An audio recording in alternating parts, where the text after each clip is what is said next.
Okay, so let me share with you another technique that I can use for adjusting highlights and shadows of a particular image.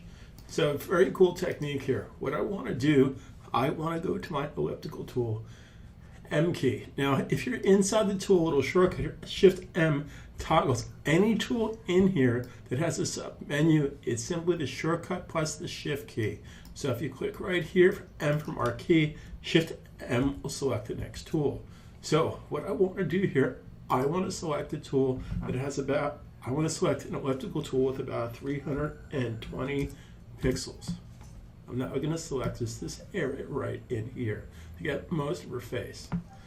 Now I'm going to hide the edges, Command H hide. Now notice when I did that, I dragged out here, but it snapped because this is my pixel range of feathering between the point that I clicked and dragged. So let's do that again. If I click out here and I let go, it's going to snap into the center because my pixel feathering is actually out here. Command H hides the edges. Now I can go to my image adjustment layer. So image adjust layer curves.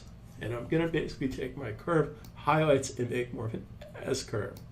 Drag it up. And I can take this and drag it down. All right? So that's a very, very powerful technique. Now I can also use some of my custom built-in contrasting. Here's medium contrast. Here is lighter contrast. Here is linear contrast, etc., etc. Let's go back to default. So again, I'm going to totally exaggerate this. I'm going to drag this way up and drag this way down. Now here's the cool part. What I've done here is when I selected this and did an adjustment layer, it created this layered mask over here to the right. Very important step. The difference between selecting here and selecting here. So I want to make sure this is selected. Then I want to go to my move tool, which is this guy right here, letter V for move. So with this selected, I can now move the selection around. I just have to load that selection again. Okay, so hide the selection. Make sure you're inside of this target mask layer. Make sure in the move tool, letter V. Now I can move the selection.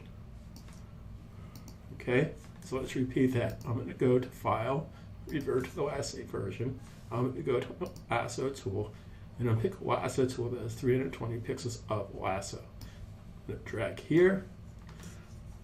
I'm going to go to my adjustment layer, adjustment curves, and I'm just going to basically bang this up like this, and down like this.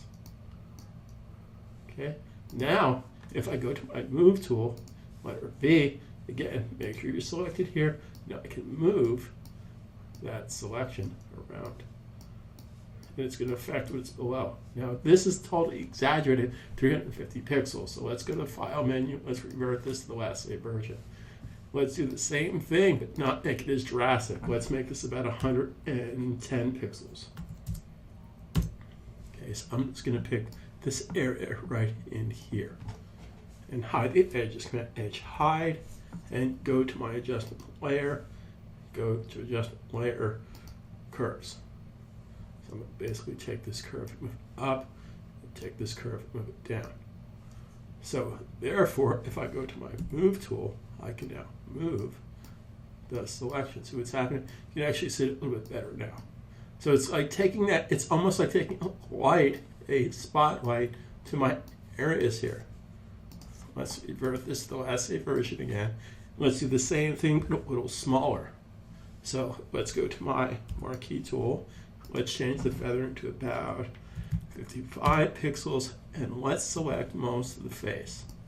Hide the edges, Command H hide. Come over here to the right and pick curves. Come up the curves and boost this curve way up and boost the shadows down. So I get something like this and this. So again, once you're selected here, make sure you're not in the selection tool, but a move tool, letter V for move.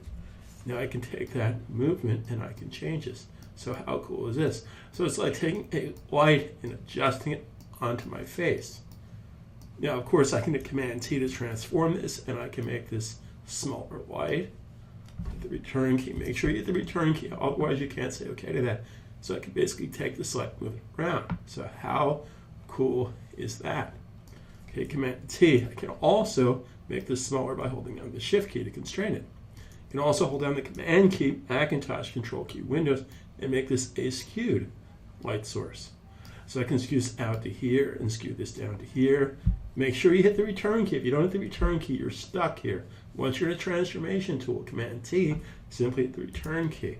Now I can take that same light source, move that someplace else on my image. Now the cool thing about this, notice what's happening over here to the right. Whenever I move this, I can go move it again. Okay, so it's a very, very powerful technique. So if I Command D to deselect, and I move that again, so you can always pick it and move it. Okay, now understand the difference between being here and being here. This is where it needs to be if I want to move this mask. If you hold down the Shift key, I can turn off the mask. What this did is create a mask of my adjustment layer. Shift key turns it off temporarily. Shift key toggles on, toggles off. Wax on, wax off. Now, important step, this is how this is being affected to this particular layer below. So the adjustment layer will always affect the layer that it's on top of, the layers that are below, but it has to be on top. So we can do things like hard light adjustment. Now, what it's doing is affecting this area here. So if you want to make that bigger, Command T, transform, Control T, Windows, Shift key, I can take this and move the highlights out. So I get light source down to her cheeks or light source into her face, or I can make the whole thing much bigger. Okay, so I'm going to hold down the Shift key and make this bigger still. I can also rotate the light source. So all kinds of very powerful techniques that you can do by doing the adjustment layer. In this particular case, curves. But the key to make this happen, guys, what's making this work right now is my feathering. If I didn't have feathering, I'd have hard edges. You'd be able to see the separation there. So in this particular case, I'm using feather. If you want to turn this off, you hold down the Shift key, turns it on. Now, if I take this and I throw this into the trash, I no longer have an adjustment layer. So it deletes the mask. Now it's totally gone, which means that this is still not affected permanently, because remember, this is an adjustment layer. I can always go and readjust, or I can go and set that back to default.